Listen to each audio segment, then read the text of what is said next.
Robbery defense lawyer. Robbery is theft accomplished by violence or the threat of violence. Unlike theft or burglary, the crime of robbery almost always requires the presence of a victim who is threatened with bodily harm.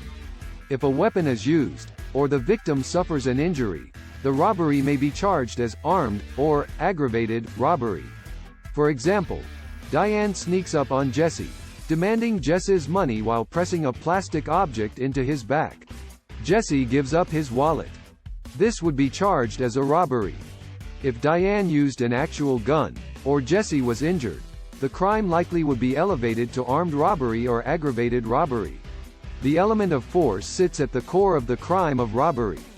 The timing of the force matters, too.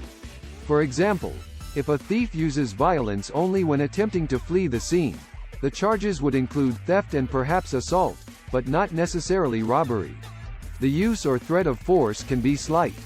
A robbery has occurred if a small amount of violence or intimidation is enough to coerce someone to turn over property. Physical differences between the robber and the victim, size, age, disability, would be considered in the analysis. A thief must not necessarily use great force to commit a robbery. A common purse snatching is a good example of how rules vary from jurisdiction to jurisdiction. Some states, such as New Jersey, require the use of force to increase the danger for the victim.